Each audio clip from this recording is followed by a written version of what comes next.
آج لمحہ فکریہ کیا ہے؟ ہمارا آج کا لمحہ فکریہ ان تارکین وطن سے متعلق ہے جو خود بیچارے وہاں پہ زر مبادلہ کمانے کی فکر میں بالکل اپنی زندگیاں خراب کر لیتے ہیں، لیکن یہاں پر ان کے جو خاندان ہیں، جو پاکستان میں مقیم ان کی فیملیز ہیں، وہ بہت بری طرح سے سماجی معاشرتی حوالوں سے، معاشی حوالوں سے، ہر حوالے سے وہ پس کے رہ جاتی ہیں، بری طرح تباہ ہو جاتی ہیں۔ آج ہم انہی کے متعلق بات کرنا چاہتے ہیں۔ یار جاتے تو یہ مجبوری کے تحت ہے نا، اپنی رزق روٹی کمانے کے لیے، مگر ادھر جا کے 100 مجبوریاں عجیب سیاپے، ادھر جا کے پھر بھول ہی جاتے ہیں بچوں کو۔ نہیں بھول نہیں جاتے، وہ تو بیچارے جاتے ہی ان بچوں کا پیٹ پالنے کے لیے، نہ جانے کس مجبوری کے عالم میں جاتے ہیں۔ البتہ یہ ضرور ہے کہ یہ بہت بڑا سماجی مسئلہ ہے اور اس کو مکمل طور پر ایریڈیکیٹ نہیں کیا جا سکتا، لیکن جو اس کے مضمرات ہیں انہیں کم ضرور کیا جا سکتا ہے اور ان پر غور کیا جانا چاہیے۔ جو سب سے بڑا مسئلہ ہے جو سماجی حوالے سے پیش آتا ہے وہ یہ ہے کہ میاں بیوی کے درمیان یہ کشمکش شروع ہو جاتی ہے کہ شوہر یہ سمجھتا ہے کہ اس کو پیسہ کمانے والی مشین بنا لیا گیا ہے، اور عورت کو یہ گلہ ہوتا ہے یہاں پہ پاکستان میں کہ جو سارے کام ہے گھر کے میرے اوپر وہ ذمہ داری بھی ہے، اور جو گھر سے باہر کے جو مرد کے کرنے والے کام ہیں میں ان کی بھی دوہری ذمہ داری سے نبردآزما ہو رہی ہوں۔ یہ ایک دونوں کے درمیان ایک بحث شروع ہو جاتی ہے۔ عورت بیچاری کھینچ بھی جاتی ہے نا، باپ جب گھر نہیں ہوتا تو بچے اس کی بات نہیں سنتے، ماں کی لاڈلے ہوئے ہوتے ہیں، بگڑے ہوتے ہیں، وہ بیچاری اس بات پہ بھی کھینچ رہی ہوتی ہے کہ پیو تمہارا کہاں مر گیا، دفعہ ہو گیا، نام مراتا تمہیں میرے پاس ڈال کے، وہ اور کھینچ کے بیچاری اس کا ناس ہو رہا ہوتا ہے۔ یہ بھی ایک پرابلم ہے کہ وہ جو بچے ہیں جنہوں پال رہی ہے ماں بیچاری یہاں پہ بیٹھ کے، وہ بہرحال ایک پیسے کے اور ایک لگژریز کے عادی ہو چکے ہوتے ہیں۔ باپ پیسہ بھیج رہا ہوتا ہے اور وہ خرچ کر رہے ہوتے ہیں، اور شوہر کو یہی شکوہ ہوتا ہے کہ اس کی جو کمائی ہے وہ صحیح انداز میں خرچ نہیں ہو رہی، اور بہت حد تک یہ درست بھی ہوتا ہے اس کا یہ گلہ اور شکوہ، کیونکہ یہاں پر اس انداز میں اس کی بجائے یہ کہ کمائی کو کسی بہتر اس کا کوئی مصرف نکالا جائے، کوئی اس طرح کے انداز میں خرچ کی جائے کہ کوئی اس کا ایسٹ بن جائے، کوئی گھر بنا لیا جائے، جب وہ 2 یا 3 4 سال کے بعد آتا ہے تو وہ وہیں پہ کھڑا ہوتا ہے جہاں سے صفر سے اس نے سفر شروع کیا ہوتا ہے اپنا، جس خواب کو لے کے وہ باہر جاتا ہے کہ میں 2-4 سال کے اندر اندر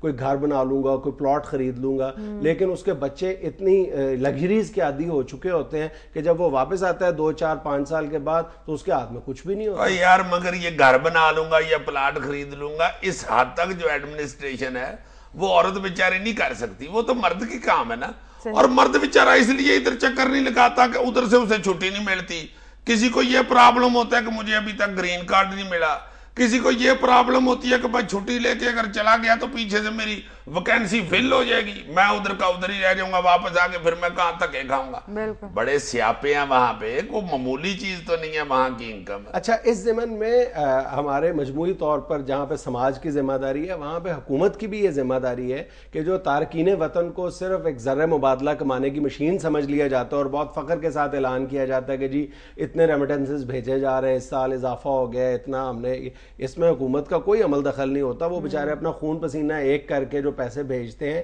حکومت بہت سے حوالوں سے انہیں فیسیلیٹیٹ کر سکتی ہے، ان کے جو مالی مسائل ہیں، ان کی یہاں پہ پاکستان میں جو سیکیور اور سیف انویسٹمنٹ ہے اس کے حوالے سے بہت سے سماجی حوالوں سے ان کی مدد کر سکتی ہے۔ اور اندازہ لگاؤ کہ اس وقت ملک بھر میں تقریباً 30 لاکھ لوگ ایسے ہیں جو بیرون ملک اپنی سروسز انجام دے رہے ہیں، جس پر ہمیں بہت فخر ہے، اور ظاہر ہے ہماری حکومت بھی اس پر بہت فخر کا اظہار کرتی ہے، لیکن یہ بھی تو دیکھنا چاہیے کہ وہ کس کاسٹ پہ یہ سب کچھ کر رہے ہیں، ان کی فیملیز کو کتنا سفر کرنا پڑتا ہے۔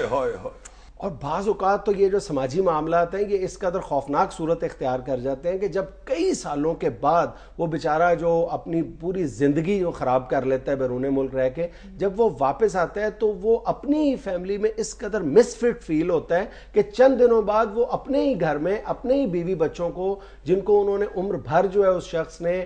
پیسوں کے انبار بھیجے ہوتے ہیں، وہ چند دنوں بعد خود کو بوجھ محسوس کرنے لگ جاتا ہے۔ اس کے بیوی بچے بھی بگڑ گئی ہوتی ہے، بیوی کو آسائشوں کی عادت پڑ چکی ہوتی ہے، وہ کہتی ہے کہ بھائی تو کدھر، بھائی کدھر، چلو دوڑو۔ بعض معاملات اتنے گمبھیر صورت اختیار کر جاتے ہیں کہ بڑھاپے میں اس شخص کو واپس دوبارہ ایک مرتبہ پھر بیرون ملک کا سفر کرنا پڑتا ہے، اور اس عمر میں ادھر جا کے بیچارہ وہ کسی کمپنی میں کھانسنے پہ لگ جاتا ہے۔ یار عمر ہی ایسی ہوتی ہے، تم ہنس رہے ہو، یہ ہنسنے والی نہیں، منہ پہ ہاتھ رکھنے والی بات ہے۔